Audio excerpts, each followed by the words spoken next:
వెళ్తున్నాం. వాళ్ళు ఏం మాట్లాడుకుంటారో ఏమో, వాళ్ళ అభిప్రాయాలు ఏంటో. అసలు కేసీఆర్ బయటకే రాలే, ప్రధాన ప్రతిపక్ష నాయకుడు ఓటే అడుగుతలేడు కదా. ఇక పోటెక్కడిది? ఫస్ట్ చంద్రశేఖర్ ఓటు అడిగితే కదా. వీళ్ళని ఎవడు నమ్మిండు? తండ్రే నమ్మడు.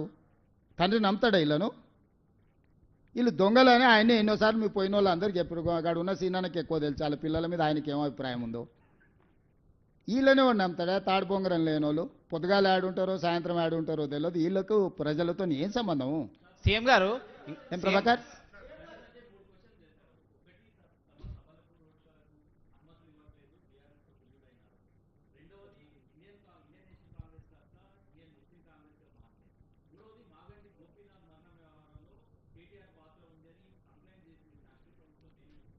ఇప్పుడు అనుమతులు మేము ఇయ్యం, రాష్ట్ర ప్రభుత్వం ఇయ్యదు. మొట్టమొదట బండి సంజయ్ గారు తెలుసుకోవాల్సింది, ఎన్నికల అధికారులు ఇస్తారు.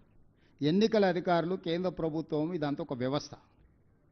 చీఫ్ ఎలక్షన్ ఆఫీసర్ ఉంటాడు, రిటర్నింగ్ ఆఫీసర్ ఉంటాడు. ఈ వ్యవస్థ అంతా కూడా కేంద్ర ప్రభుత్వ పరిధిలో, అంటే కేంద్రంలో ఉండే ఒక ఇండిపెండెంట్ అథారిటీ వాటిని చేస్తుంది. ఎవరు అనుమతులు ఇచ్చారు, ఎవరు అనుమతులు నిరాకరించింది అనేది మాకు సంబంధించిన విషయం కాదు, ఎన్నికల అధికారులు ఇవ్వాల్సింది. ఆ సమస్య ఉంటే వాళ్ళతో బండి సంజయ్ గారు మాట్లాడుకోవచ్చు, నాకేం అభ్యంతరం లేదు. మాగంటి గోపి గారి మరణం వెనకాల కేటీఆర్ గారు హస్తం ఉన్నది అని బండి సంజయ్ గారు అంటే ఫిర్యాదు చేయమనుండ్రి. ఇప్పుడు ఫిర్యాదు లేనిది ఒక మరణాన్ని వివాదాస్పదం చేసి రాజకీయ లబ్ధి కోరుకోవాలని నేను అనుకుంటలేను. వారి కుటుంబం నేను కూడా టీవీలలో మీడియాలో చూసిన. మాగంటి గోపీనాథ్ గారి తల్లి నా కుమారుడి మరణానికి కేటీఆర్ కారణమని ఆవిడ మాట్లాడినట్టుగా నాకు అనిపించింది. బండి సంజయ్ గారు కూడా అదే ఆరోపణ చేస్తారు.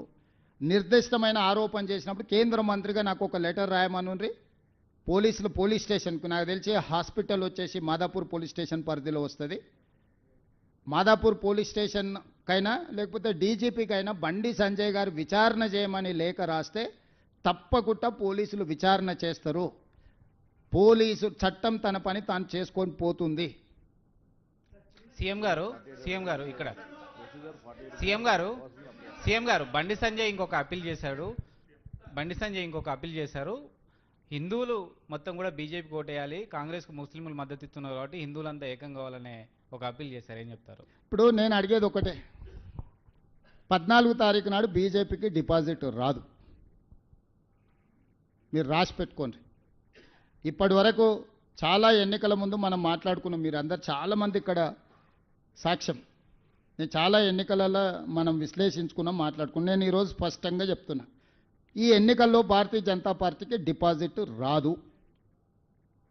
అంటే పూర్తిగా హిందువులు బీజేపీకి వ్యతిరేకంగా ఉన్నారని ఇది రెఫరెండంగా బండి సంజయ్ గారు భావిస్తారా? వాళ్ళ కేంద్ర మంత్రి కిషన్ రెడ్డి గారే గెలవాలని కోరుకుంటలేడా? పాపం బండి సంజయ్ తాపత్రయమేంది? బండి సంజయ్ ధర్మపురి అరవింద్ తాపత్రయపడుతున్నారు, ఎట్టైనా బీజేపీకి డిపాజిట్ తెద్దాం, ఏదో ఒకటి చేద్దామని. కిషన్ రెడ్డి గారు బ్యాడ్ బ్రదర్స్ ఇద్దరు ఎవరు గెలవాలనుకుంటారో బండి సంజయ్కి తెలియకపోతే ఇంక నేనేం చేస్తా? కాబట్టి ఇవన్నీ లోతుగా బండి సంజయ్ గారికి కూడా అవగాహన ఉండొచ్చు. ఎందుకంటే కార్యకర్త నుంచి కేంద్ర మంత్రి వరకు వచ్చిందంటే సంజయ్ గారికి తెలియని రాజకీయం ఉంటుంది, దట్టు బీజేపీలో అని నేను అనుకోను. నేను ఈరోజు చెప్తున్నా, రేపటి ఎన్నికల్లో బీఆర్ఎస్ ఓడిపోతుంది, బీజేపీ డిపాజిట్ పోతుంది.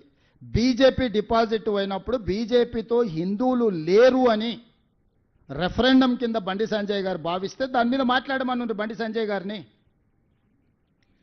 సో బీజేపీలో బండి సంజయ్, ధర్మపురి అరవింద్, ఈటెల రాజేందర్ లాంటి వాళ్ళందరూ ఒక రకంగా ఉంటే కిషన్ రెడ్డి, కేటీఆర్ వీళ్ళంతా ఇంకొక రకంగా ఉన్నారు.